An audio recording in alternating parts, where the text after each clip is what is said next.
বাংলাদেশের কোনো স্টেডিয়ামে বসে এনফিল্ড বাইনাবো ক্যাম্প নুরের অনুভূতি কেমন হয় বুঝতে পারবেন।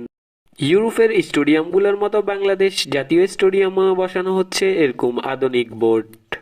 ইতিহাস উলটপালট করে বাংলাদেশ ফুটবলে প্রথমবারের মতো দেখা যাচ্ছে এমন নজির। ইচ্ছে থাকলে সবকিছু সম্ভব। বাফুফের নতুন কমিটি যেন দেশের ফুটবলে আগে যা দেখা যায়নি হয়নি সেটা বাফুফের নতুন কমিটি দর্শকদেরকে উপহার দিবে। মাঠের পাশেই দেখা যাবে ডিজিটাল এলইডি বোর্ড, যা দেশের ফুটবলে ব্যবহার হতে যাচ্ছে প্রথমবার। বাংলাদেশ সিঙ্গাপুর ম্যাচে এই এলইডি বোর্ডে দেখা যাবে নানা বিজ্ঞাপন। স্টেডিয়ামে অনেক নতুন কিছুর সাথে এই এলইডি বোর্ড নিয়ে আসছে নতুন এক আকর্ষণ। কাজ এগিয়ে যাচ্ছে অনেক দ্রুত গতিতে। মাত্র 3 দিনে স্টেডিয়ামের 3 পাশের বোর্ড স্থাপনের কাজ শেষ। বোর্ড স্থাপনের কাজ প্রায় শেষ। বোর্ড স্থাপনের কাজ সম্পূর্ণ হতে আর 1 দিন লাগবে। বোর্ড স্থাপনের পর মাঠের সৌন্দর্য আরো অনেক বৃদ্ধি পেয়েছে। ভাবুন রাতের বেলায় যখন বোর্ডগুলোতে আলো জ্বলবে দৃশ্যটা কেমন হবে।